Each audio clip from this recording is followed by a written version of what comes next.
네, 강프로입니다. 자, 한미반도체 보겠습니다. 자, 일단 이번 주에는 주가가 좀 안 좋았죠. 오늘 토요일인데, 그렇게 보셔야 됩니다. 지금 AI 관련된 투자가 없어서 이렇게 주가가 떨어진 게 아닙니다.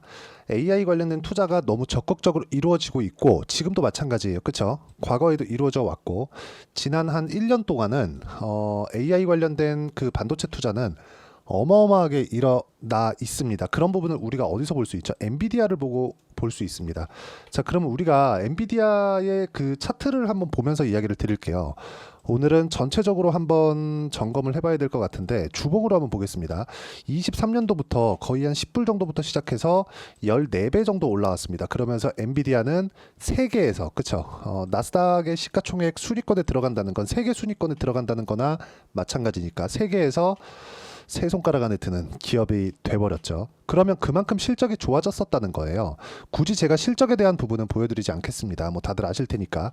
그런데 지금 와서 지금 2분기 실적에 대한 부분 그리고 3분기 때는 엔비디아의 신제품이 나옵니다. 그 나오는 데에서는 HBM에 대한 용량이 2.5배 정도까지 늘어나는 그런 상황이 있어요. 그러면 거기에 관련된 한국 기업들, 한미반도체를 포함해서 SK 하이닉스 그렇죠. 그리고 삼성전자도 이제 HBM 납품이 되겠죠. 그런 부분까지 합치면 지금 나오는 조정은 많이 올라갔었던 것에 대한 일반적인 조정이라고 보시는 게 맞습니다. 그렇게 보셔야 되는 거지. 지금 여기서 추세가 이탈하고 완전히 박살난다? 그런 상황이 나오지는 않는다는 겁니다. 그러면 이쪽 구간에서 우리가 봐야 되는 부분은 뭘까요? 딱 한 가지예요. 딱 한 가지. 앞으로 좋아질 만한 실적이 나올 수 있는가를 이제는 확인하는 과정이 필요하다는 거죠. 그러면 엔비디아의 실적, 아까 전에 보여드렸었던 여기 엔비디아의 실적에 대한 부분이 나올 때까지는 지지부진한 움직임이 나올 수 있지만 실적 확인 과정을 거친 이후에 주가가 지금 떨어졌기 때문에 가격적인 매력도까지 생겼어요. 이런 부분까지 감안한다면 주식시장에서 미래가치를 반영하는 주식시장의 특성 이런 부분을 완벽하게 다 반영이 되고 있는 과정이라고 보면 되는 겁니다. 근데 여기서 가파르게 조정을 받았었던 엔비디아를 포함해서도 그렇고요. 그리고 이번 주에 나온 움직임을 보면 한국 시장에서의 반도체 종목군들이 약간 좀 가파르게 떨어진 그런 경향이 있습니다. 6월 한 중순 정도부터 그렇게 가파르게 떨어지고 있었기 때문에 이번 주에 발생했었던 미국 증시에서의 그쵸 큰 폭의 하락세 그런 부분들은 트럼프 발언 때문인데 트럼프 발언에 대한 영향이 그렇게 크게 반영되지 않았었다는 거예요. 물론 반등을 하기에는 역부족이죠. 미국 시장에서 떨어졌기 때문에. 근데 미국 시장이 떨어지는 부분, 뭐 엔비디아를 포함해서 뭐 반도체 종목군들은 미국 시장입니다. 미국 시장에서 반도체 종목군들은 대거 떨어졌는데 한국 시장에서는 그래도 가격대를 지켰었던 이유가 그런 것 때문에 그렇다. 먼저 반영됐기 때문에 그렇다. 그럼 결과적으로는 가격에 맞춰서 매매를 해야 된다는 그런 부분은 어디다 갖다 붙이든지 다 맞아질 수밖에 없고 그런 가격에 대해서 내가 맞춰서 매매를 했을 때 성과 자체가 어느 정도까지 나오는지 그 부분을 보겠습니다. 자, 이 화면은요. 키움증권의 1694번 화면이고요. 실제 제 계좌 수익을 나타내는 화면입니다. 1월 1일부터 7월 20일까지 화면이고요. 내 계좌 수익률은 250% 그리고 이 내용에 대한 부분은 철저하게 가격 위주로 진행됐을 때 이런 매매가 가능하다는 거를 보여드리는 겁니다. 실제 성과에 대해서 이야기를 드리는 거고 지금 반도체 관련돼서 이야기를 드리고 있으니까 예를 들어서 그렇습니다. 뭐 DI 같은 종목군들을 봤을 때 올라가는 구간에 공략을 했을 때 꾸준하게 수익이 나는 부분이 있고요. 25% 14% 그쵸 이런 식으로 계속해서 수익이 발생을 하고 있고 그리고 뭐 다른 업종에 가서도 동일한 내용이 적용이 됩니다. 예를 들어서 알테오젠 같은 경우에 보더라도 어떻습니까? 매수매도 한 결과 33, 18%, 14% 이런 정도의 상황이 벌어지고 있죠. 자, 올라가는 구간에만 공략한다는 그런 부분을 제가 몸소 보여드리고 있는 거고 제 계좌를 오픈해 가면서까지도 이야기를 드리고 있는 겁니다. 이 내용에 대한 부분을 제가 여기 소통방에서 공유를 해드리고 있습니다. 자, 실제 그쵸? 태성, YC 전부 다 반도체죠. 어떤 식으로 진행됐는지 보면 태성 보겠습니다. 자, 태성 보면 아까 전이랑 똑같죠. 올라가는 구간에 공략을 했을 때 꾸준하게 수익이 발생한다는 거고 이 내용에 대한 부분 그쵸? 50% 수익입니다. 며칠 안 걸렸어요. 상승하는 구간 가격을 확인했을 때 내가 이런 정도의 매매를 할 수 있다는 거니까 매매하는 데에서 가장 필요한 부분은 시장에 대한 판단도 아니고요. 가격에 대한 판단이 가장 중요하다는 겁니다. 주식 투자의 목적이 뭐죠? 수익을 보기 위함 이죠. 그쵸? 그래서 매매하는 과정에서 내가 가격대를 잘 모르겠다 하시는 분들은 소통방에 들어오시면 되고요. 소통방은 무료로 진행하고 있으니까 구독과 좋아요 눌러주시고요. 상단에 있는 전화번호로 구독 또는 소통이라고 문자 보내주시면 소통방 입장 링크를 제가 순차적으로 공유를 해드리도록 하겠습니다. 어떤 식으로 매매를 진행해야 되는지 그 부분에 대해서 제가 이야기를 드린 거고, 이 내용에 맞춰서 매매를 해야지만 주식시장에서 꾸준하게 수익을 낼 수 있다는 점이 중요하고요. 그리고 무엇보다 가격적인 부분은요, 매매를 하는 데 있어서, 즉 수익을 보는 데 있어서 가장 중요합니다. 그리고 시장 관련해서 이야기를 하시는 분들이 있을 것 같은데, 시장이 좋아질 때, 시장이 나빠질 때, 이 두 가지 경우를 본다고 하더라도 시장이 나빠질 때 돈을 못 버는 게 아닙니다. 시장이 나빠질 때는 상승하는 폭에 제한이 걸리는 거지 올라가는 종목들이 안 나오는 건 아니에요. 물론 최근에 보면 저도 매매하는 과정에서 약간 조금 불편한 부분이 있는 건 사실입니다. 그런데 우리가 이쪽 구간에서 봐야 되는 건 그거예요. 내가 여기서 손실을 보지 않고 진행할 수 있는가? 그리고 손실을 보지 않는 종목은 어디서 나오는가? 손실을 보지 않으려면 그냥 마냥 쉬어야 되는 게 아니라 내가 매매하는 종목에서 최소한의 손절 과정을 거치더라도 그 종목군이 시장 대비해서 강한 움직임을 보여주고 있는가입니다. 그렇죠? 자, 그래서 내가 어떤 종목을 봐야 되는지 그 판단에 대한 부분도 강세 종목들이 가격을 버텨간다는 거죠. 자, 내용 보시면 한미반도체 같은 경우에 한미반도체가 나쁘다는 게 아닙니다. 너무 많이 올랐죠. 너무 많이 올랐기 때문에 6월 14일을 기점으로 해서 주가가 쭉 빠졌고 20% 이상의 주가 하락폭을 보였습니다. 그리고 이거 말고도 하이닉스 같은 경우에도 가격대를 버텨왔지만 7월 11일을 기점으로 해서 주가가 빠졌죠. 이때 무슨 일이 벌어졌죠? 미국 시장에서의 반도체 종목군들도 힘을 잃어가던 그런 상황입니다. 그런데 엔비디아의 실적은 2분기는 더 좋고요. 3분기는 더 좋아질 수밖에 없다는 게 신제품 발표 때문에 그렇습니다. 그러면 먼저 조정을 받았고 엔비디아를 굳이 매수하지 않더라도 먼저 조정을 받은 한미반도체 같은 경우에 이번 주에 보면 그렇게 큰 조정폭을 만들어내지 않았다는 거죠. 먼저 반영을 했기 때문에 이런 부분이 나왔다는 겁니다. 그러면 우리가 봐야 되는 게 정확하게 뭐겠습니까?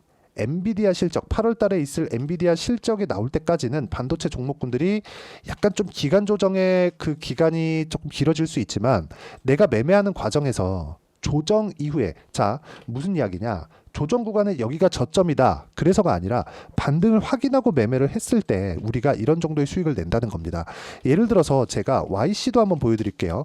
YC 같은 경우에도 제가 꾸준하게 매매를 해왔었던 종목인데 여기 보면 정확하게, 그쵸? 어떤 식으로 진행됐는지 있죠? YC 시장가 매수, 그쵸? 정확하게 장시작 전에 제가 다 공유를 해드리고 있는데 언제 공략했는지 보세요. 바닥이라고 매수하지 않았습니다. 올라가는 구간에서 매수를 꾸준하게 이어온 결과 마지막에 5% 정도 손절을 했어요. 이쪽 구간에서. 그리고 떨어졌죠. 확인을 했을 때 이 정도가 나오는 건데 그 전에 8% 수익, 17% 수익, 20% 수익의 구간을 만들어내죠. 지금도 마찬가지입니다. 확인 과정을 거쳤죠. 확인 과정을 거쳤기 때문에 이쪽 구간에서 어떤 식으로 매매를 진행해야 되는지 가격을 보라는 겁니다. 그 가격에 대한 부분을 제가 소통방에서 이야기를 드리는 거고, 한미반도체의 반등 시점은 이제부터 나올 겁니다. 다음 주부터 나올 건데 완벽하게 고가를 돌파하는 그런 구간이 나오는 건 8월 달에 있을 엔비디아의 실적 발표 이후가 될 수 있다. 그 전에 우리는 준비를 해놔야 된다.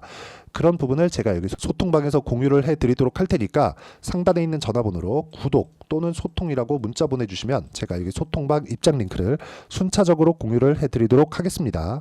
자, 그리고 이런 식으로 매매를 하는 원리, 그리고 이론적인 부분이 있겠죠. 그 내용에 대해서는 여기 한미반도체의 단기 보유 전략, 단기는 2주입니다. 2주 동안 내가 수익 전환을 시킬 수 있겠는가, 그 부분에 대한 내용이고, 2주 안에 수익 전환을 시키기 위해서 어떤 식으로 보유를 해 가야 되겠는가, 그러려면 가격이 중요하겠죠.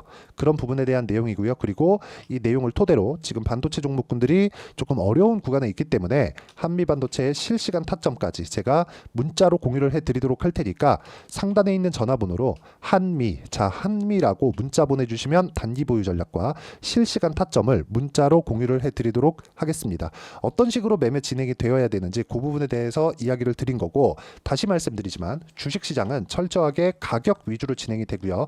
최근에 미증시가 안 좋지만 이런 부분은 실적 발표 전에 높아진 주가를 약간 좀 해소하는, 가격 부담을 해소하는 그런 과정에 있다. 이쪽 구간에서 우리가 반등을 확인하고 매매를 해야 되는데, 그러려면 가격에 대한 이해가 필요하고요. 가격적인 부분을 어떤 식으로 판단하고 어떤 식으로 이해할지, 그 부분에 대해서 제가 가장 쉽게 표현해서 이해를 시켜드리도록 할 테니까 영상 끝까지 시청하시고요. 모든 분들이 성공 투자하셨으면 참 좋겠습니다.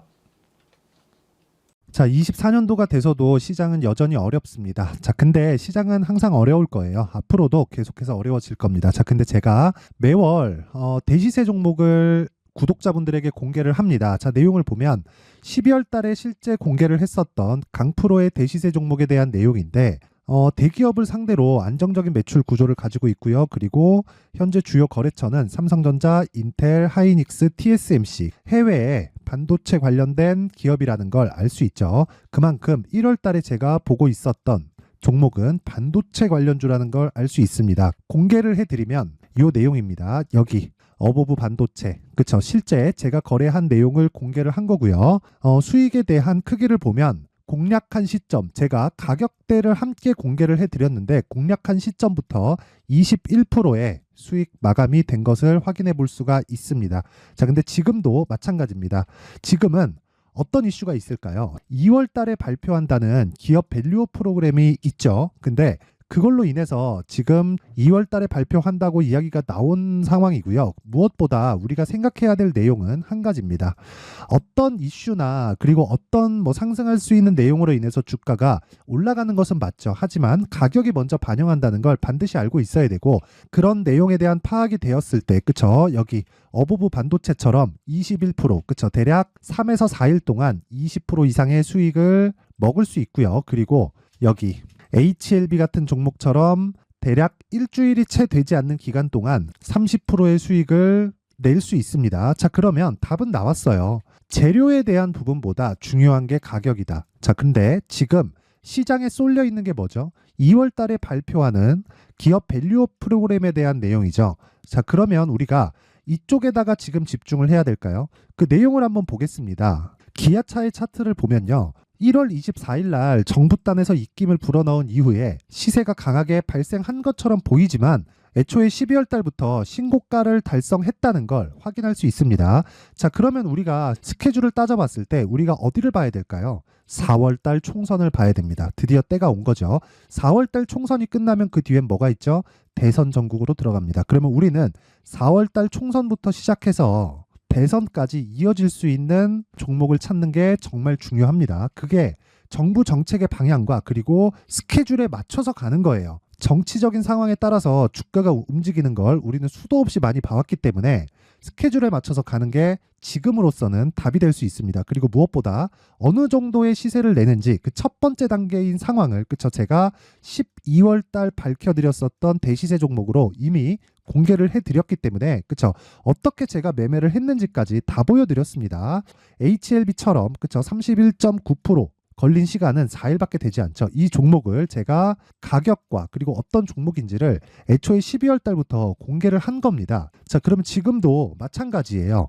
앞서서 제가 말씀드렸었던 23년도에 했었던 여러 가지 종목들이 있죠. 한미반도체 같은 종목들도 여기 소통방에서 모두 공개를 해서 실제로 10,000원부터 60,000원까지 상승한 내역이 있고요. 왜 공략을 했는지를 제가 다 공개를 해드렸습니다. 근데 지금도 마찬가지라는 거죠. 정부 정책의 방향에 맞춰서 또는 선거 스케줄에 맞춰서 매매를 이어가야 될 때가 됐고요. 제가 총선 관련된 큰 시세가 나올 수 있는 대시세 종목을 준비를 해놨습니다. 길게 말씀드리지 않겠습니다. 모든 종목들은 신고가를 달성하면서 대시세 준비를 하게 되고요. 신고가를 공략했을 때 내가 시장에 주도주를 잡을 수 있는데 지금은 총선에 집중하는 게 맞다. 그래서 총선 관련된 그리고 대선까지 이어질 수 있는 종목을 준비를 해놨는데 지금부터 준비를 하셔야 나중에 고가에 올라가서도 꾸준하게 매매를 이어갈 수 있습니다. 자꾸 막 손절하고 매매하는 과정에서 너무 어렵다 하시는 분들은요. 이 종목 딱 받아가서 큰 수익 내셨으면 좋겠고요. 이 종목은 상단에 있는 전화번호로 대시세라고 문자를 보내주시는 분들에 한해서만 제가 총선 그리고 대선까지 이어질 수 있는 종목을 공개해 드리도록 할 테니까 상단에 있는 전화번호로 대시세라고 문자를 보내주시고요. 그리고 구독과 좋아요 꼭 좀 부탁드리겠습니다. 시장은 정말 어렵습니다. 자, 그래서 모든 분들이 성공 투자하셨으면 좋겠고요. 기본적으로 가격에 대한 파악을 하면서 큰 수익을 내셨으면 좋겠습니다.